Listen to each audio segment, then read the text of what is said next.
गायत्री परिवार का तो सबसे बड़ा मैं अचीवमेंट मानता हूँ कि पूरे देश में भारी संख्या में समाज के भीतर एक खोया हुआ संस्कार हमारा, इस खोए हुए संस्कार को पुनः प्रतिष्ठित किया गया है और वो भी एक अनुशासन के साथ किया गया है और जिसका पूरा पूरा परिणाम समाज जीवन पर, पारिवारिक जीवन पर और पूरे मानव जीवन पर हो रहा है।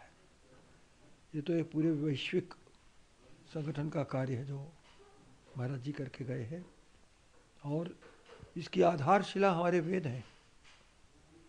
इसकी आधारशिला ये हमारी हमारा गायत्री मंत्र है और ये गायत्री मंत्र ये उस सृष्टि के संचालक का, जो कि इस सृष्टि का संचालन कर रहा है, उसका बोध कराता है और जिस प्रकार से, जिस शक्ति के द्वारा, जिस नियंत्रण के द्वारा वो शक्ति कार्य कर रही है, हमारे जीवन का भी नियंत्रण वही करे, यही हमारी गायत्री बोलती है।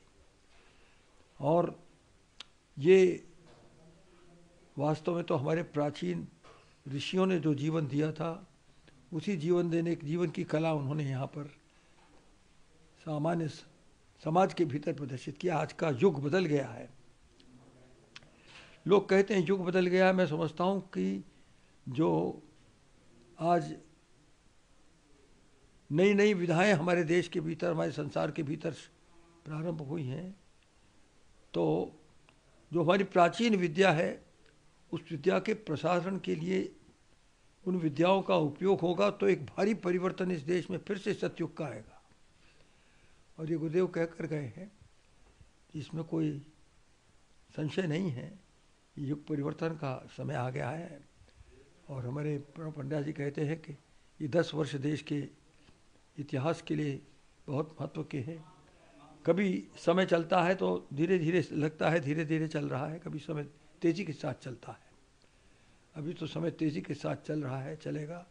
10 वर्ष इस देश के और दुनिया के लिए एक परिवर्तन के बड़े ये काल है, ये युग है। माता जी भी कोई सामान्य नहीं थी। गुरुदेव की माता जी, उनके अंदर वही शक्ति विद्यमान थी जो हमारे देश में, और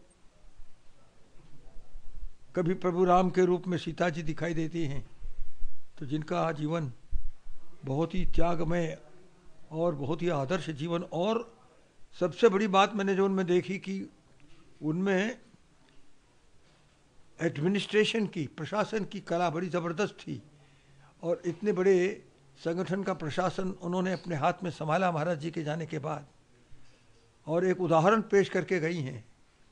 माता जी को तो मेरा शत शत प्रणाम है।